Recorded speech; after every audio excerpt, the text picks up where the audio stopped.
ਜਿਹੜੀਆਂ ਦਲੀਲਾਂ ਮੇਰੇ ਦਾਦੇ ਨੇ ਦਿੱਤੀਆਂ ਨੇ ਇੱਕ ਇੱਕ ਖੁੱਡ ਬੰਦ ਕਰ ਛੋੜੀ ਮਿਰਜ਼ਾਈ ਦੀ, ਇੱਕ ਇੱਕ ਵਿੱਥ ਵੀ ਬੰਦ ਕਰ ਦਿੱਤੀ। ਤੇ ਤੁਸੀਂ ਮੇਰੇ ਦਾਦੇ ਦੇ ਕਲਾਮ ਦਾ ਕਿਤਾਬਾਂ ਦਾ ਚਰਬਾ ਉਤਾਰ ਕੇ ਅੱਜ ਦੇਵਬੰਦੀ ਵੀ ਖਤਮੇ ਨਬੂਵਤ ਦਾ ਵਾਰਿਸ ਬਣਿਆ ਤੇ ਫਲਾਣਾ ਪੀਰ ਵੀ ਬਣਿਆ, ਫਲਾਣਾ ਪੀਰ ਵੀ ਬਣਿਆ। ਉਸ ਵੇਲੇ ਤੁਸੀਂ ਮਰ ਗਏ ਹੋ।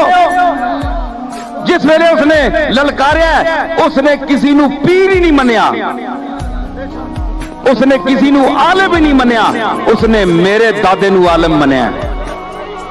ਜਿਹੜੀਆਂ ਦਲੀਲਾਂ ਮੇਰੇ ਦਾਦੇ ਨੇ ਦਿੱਤੀਆਂ ਨੇ ਇੱਕ ਇੱਕ ਖੁੱਡ ਬੰਦ ਕਰ ਛੋੜੀ ਮਿਰਜ਼ਾਈ ਦੀ, ਇੱਕ ਇੱਕ ਵਿੱਥ ਵੀ ਬੰਦ ਕਰ ਦਿੱਤੀ। ਤੇ ਤੁਸੀਂ ਮੇਰੇ ਦਾਦੇ ਦੇ ਕਲਾਮ ਦਾ ਕਿਤਾਬਾਂ ਦਾ ਚਰਬਾ ਉਤਾਰ ਕੇ ਅੱਜ ਦੇਵਬੰਦੀ ਵੀ ਖਤਮੇ ਨਬੂਵਤ ਦਾ ਵਾਰਿਸ ਬਣਿਆ ਤੇ ਫਲਾਣਾ ਪੀਰ ਵੀ ਬਣਿਆ, ਫਲਾਣਾ ਪੀਰ ਵੀ ਬਣਿਆ। ਉਸ ਵੇਲੇ ਤੁਸੀਂ ਮਰ ਗਏ ਹੋ। ਜਿਸ ਵੇਲੇ ਉਸਨੇ